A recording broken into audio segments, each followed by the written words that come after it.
Sejam todos bem-vindos à leitura do capítulo 20 da obra Caminho, Verdade e Vida.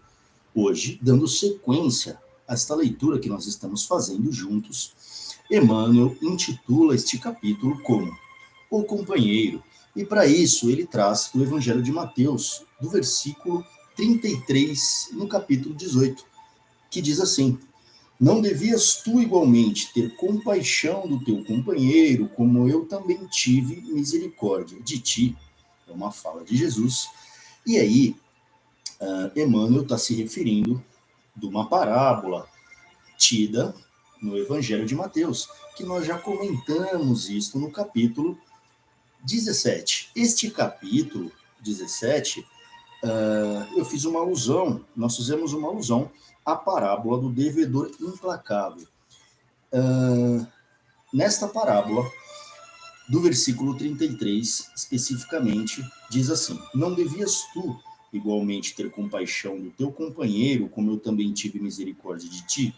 E ele fala isso porque, relembrando os comentários que nós fizemos no capítulo 17, é um rei, um senhor, que se compadece com o seu servo, que lhe deve cerca de 10 mil talentos. E aí no capítulo 17 nós já trouxemos aqui uma conversão baseada no ouro, que seria, em média, 10 mil talentos, né, que este servo devia ao seu senhor, uma quantia praticamente à época, na condição em que este servo vivia praticamente impagável, e suplicando ao seu senhor, qual ele devia esta quantia, o senhor aplacou a sua dívida e a perdoou.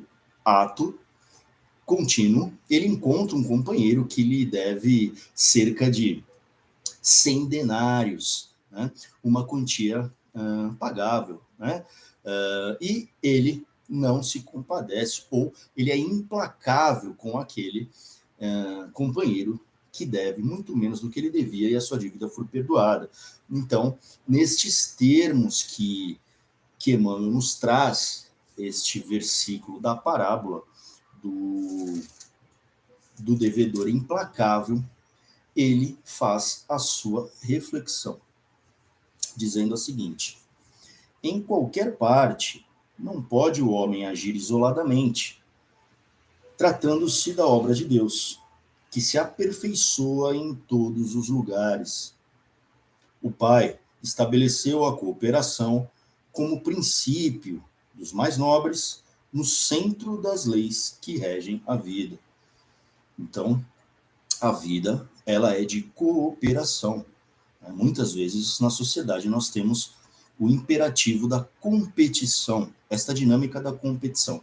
Mas na natureza nós sabemos que a colaboração é o que possibilita, né, o equilíbrio natural, né, diante das leis divinas que estão presentes em todas as manifestações da natureza, inclusive no homem. Mas o homem, com o seu livre-arbítrio, ele pode desviar dessas leis por muitas vezes. Então, Emmanuel nos traz que a cooperação como princípio dos mais nobres no centro das leis que regem a vida. Por isso, Emmanuel nos traz nesse sentido. Obviamente que os mais nobres, por quê? Porque o homem pode ter vários tipos de princípios que regem através do seu próprio livre-arbítrio. Porém, quando nós percebemos que esta cooperação, uma das mais nobres atitudes e princípios que Emmanuel nos traz como leis regentes da naturalidade, da vida, nós percebemos como pode ser que nós nos aproximemos mais dessas leis naturais, portanto, em maior harmonia conosco e com a própria vida, o nosso mundo que nos rodeia e a sociedade em qual nós estamos inseridos. Então, Emmanuel segue dizendo: no recanto mais humilde encontrarás um companheiro de esforço. Em casa, ele pode chamar-se de pai ou filho. No caminho, pode denominar-se amigo ou camarada de ideal. No fundo, há um só Pai, que é Deus, e uma grande família que se compõe de irmãos. E aqui nós sabemos que não somente as relações consanguíneas nos trazem companheiros de jornada, companheiros muitas vezes espiritualmente afinizados conosco, de ideais, de coisas que nós caminhamos e almejamos juntos, e estes são os companheiros que levam o título O Companheiro, num âmbito mais amplo do que seja um companheiro, que seja um amigo, um companheiro de trabalho, de jornada, alguém que caminha ao nosso lado com os mesmos ideais.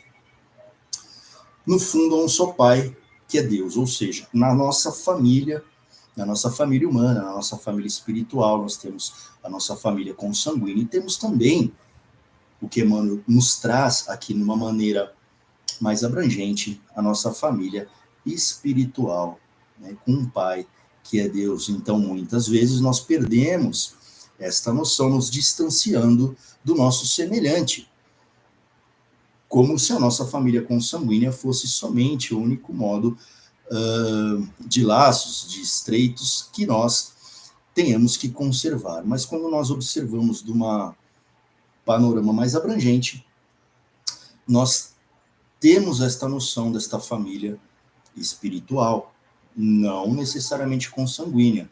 Relembremos, então, a parábola, a passagem do bom samaritano, ou seja, um homem não identificado caindo às margens do caminho, onde, ao passar um levita, que, teoricamente, um estudioso das leis divinas, teoricamente, passou e não deu a mínima atenção para aquele homem estendido à beira do caminho, porém, um outro, chamado samaritano, ele se compadece daquela criatura que está ali numa situação que pode ser ajudada como seu próximo, seu semelhante. Quem é o seu próximo, seu semelhante? Aquele que nós podemos ajudar, né? Que nós podemos nos compadecer. Ele é aquele que está mais próximo no ato contínuo, que o seu coração passa a estender a mão e ao o observar como irmão. Somente isso, independente da sua crença, independente do que apregoa, independente da sua filosofia, ou seja, como irmãos, sem rótulos, sem estigmas e simplesmente como um semelhante, um irmão, aos nossos olhos. Então bastaria isso, o que não é comum hoje em dia, mas é o mais simples a ser feito. Mas nem sempre o mais simples ou o mais correto é o que é feito pelo grau de consciência que nós temos hoje na nossa humanidade. Né? Então, é de uma outra vertente, é de uma outra, é de um outro time, é de um outro território, né? Vejam as guerras, né? O territorialismo, né? É de uma outra bandeira ideológica, de qualquer que seja a matiz. Então, trazendo esta família universal que Emmanuel nos traz, com um só Deus que seria o nosso Pai, nós exercitamos, então, quem que seriam os nossos irmãos de fato, né? E quem nós rechaçamos por, eventualmente, ter algum ponto divergente do que nós acreditamos ser a verdade. Então, Emmanuel segue neste sentido, dizendo: se o Eterno encaminhou ao teu ambiente um companheiro menos desejável, tem compaixão e ensina sempre. Eleva os que te rodeiam. Santifica os laços que Jesus promoveu, a bem de tua alma e de todos os que te servem. Se a tarefa apresenta obstáculos, lembra-te das inúmeras vezes em que o Cristo já aplicou misericórdia ao teu espírito. Isso atenua as sombras do coração. Então, quantas vezes nós já fomos perdoados? Nós estarmos aqui vivenciando esta experiência, esta nova chance da encarnação, desta vivência, nesta vida, onde temos tantas relações que nós nem sabemos o motivo, muitas vezes, de encontrarmos certas pessoas, de termos laços um pouco mais perenes, seja consanguíneo, seja de relacionamento, onde quer que nós estejamos, não há o acaso. Então, esses laços que nos prendem emocionalmente, consanguineamente, enfim, todos os laços, eles estão feitos por algum motivo. Então, o que Emmanuel nos traz é que, por nós estarmos aqui, tendo a oportunidade de vivenciarmos, de fazermos a nossa história de agora para diante, é que nós, além de não julgarmos, seria uma virtuosa ação que nós possamos ter no olhar ao próximo, de termos a consciência de que o quanto nós pudermos aplacar os erros do próximo, nós estamos fazendo bem a nós mesmos. Veja que, se nós traçarmos aqui um paralelo, né, a parte da filosofia, nós temos que Marco Aurélio, que fora um filósofo estoico, ele dizia que a quem se vê o presente já viu o passado e viu o futuro. E é muito pertinente este dizer de Marco Aurélio, por quê? Porque quando ele diz que quem vê o presente, ou seja, quem está no presente, vivenciando aquele presente, olhando de fato, presenciando aquilo 100% no presente, ele já viu o passado e já viu o futuro. E ele dizia isso, e ainda diz, por quê? O nosso presente, o que nós estamos vivendo aqui neste momento agora, ele é a síntese de tudo que nós já vivemos. Nós já vivemos para chegarmos até aqui neste momento, e o presente é a síntese de todo o passado, ou seja, nós só estamos aqui, chegamos aqui, porque nós caminhamos. Então, o presente, como a síntese de todo o passado, seria o único momento que nós deveríamos dar atenção, porque nós não temos mais o nosso passado, o que nós temos é esta oportunidade bendita. E porque viu o futuro também, porque o que nós estamos plantando agora será o plantio que dará frutos no futuro. Então, quem observa o presente, observa o passado e observa o futuro. E, de fato, o que nós estamos agindo, quando nós estamos agindo, é absolutamente no momento presente. E ele conclui: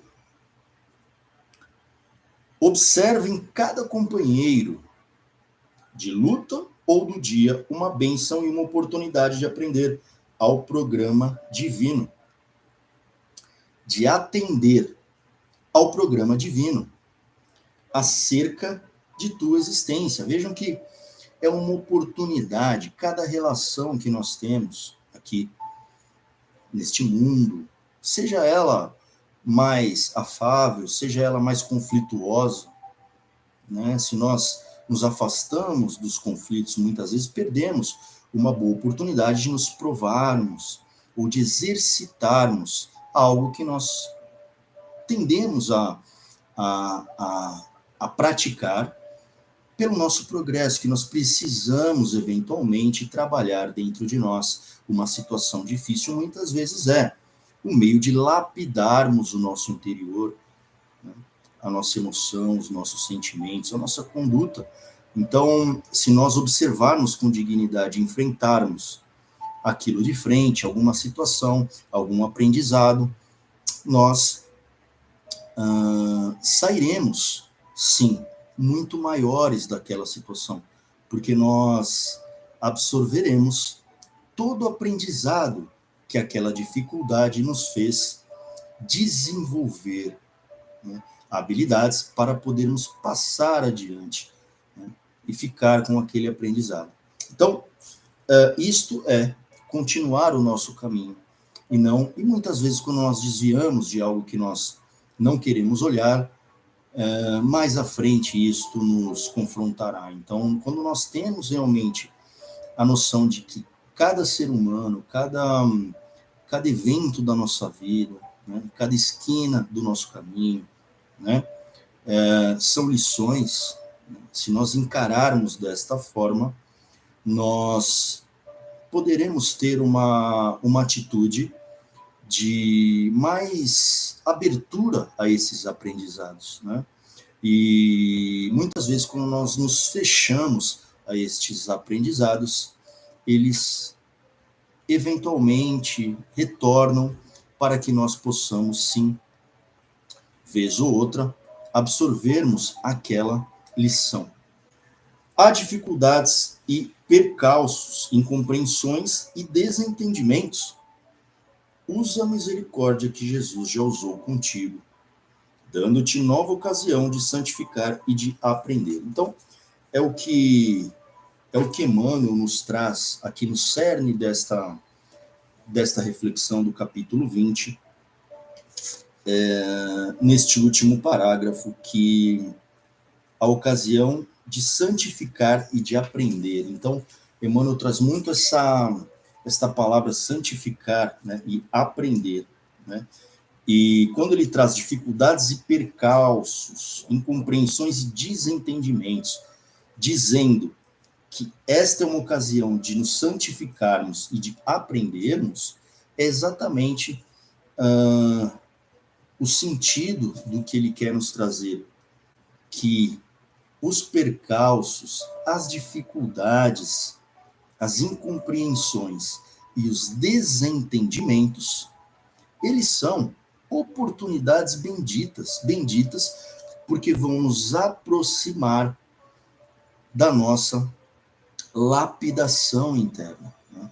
E ele não diz que isso é uma coisa fácil, né? Ele não diz que isso é uma coisa fácil, né? Mas ele diz que são oportunidades benditas, né? Porque são ocasiões de nós aprendermos. Então, esta é a reflexão de hoje, que nós possamos ter esta abertura dentro do possível, né? Nós sabemos que muitas relações, e relações muitas vezes que nós não podemos deixar de ter, né, com alguém, se for alguma relação conflituosa, né, talvez esteja aí um sinal de uma lição a ser aprendida, né?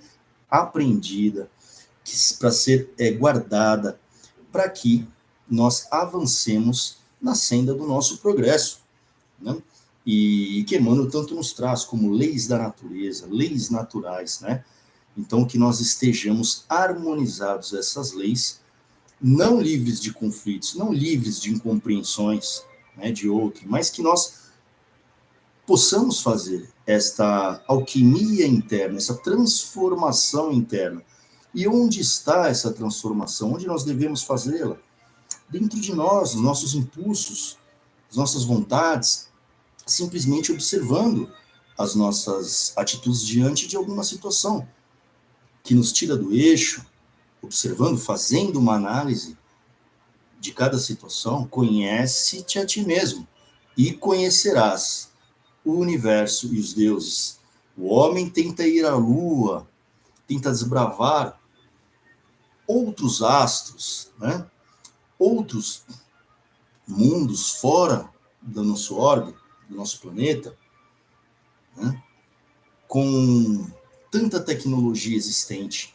E o que nos trazem já dos 7 sábios da Grécia, no oráculo de Delfos, eles traziam, os gregos também, conhece-te a ti mesmo. Então, eu busco fora algo que possa ter a tendência, né, de me modificar por esta época, aquela época. Então, buscando fora o que pode me modificar dentro. E bastaria nós observarmos o primeiro que nós temos que observar, que somos nós mesmos, o universo que nós temos dentro de nós, né? Como muitos, diante de várias e várias oportunidades da vida, somos muitos, diante de uma dificuldade, nós somos uma pessoa, de repente, diante de uma situação confortável, nós somos outros, né? Quantos nós somos dentro de nós que nós precisamos olhar, que nós precisamos cuidar. Então, ao invés de olharmos para fora, talvez o ser humano tenha que olhar um pouquinho mais para dentro de si, para os seus impulsos, e assim ele entenderá muito do que há fora, ao invés de buscar fora os movimentos que podem nos modificar. Não, nós podemos nos modificar e nós podemos abrandar os nossos impulsos que não são benéficos ao nosso progresso.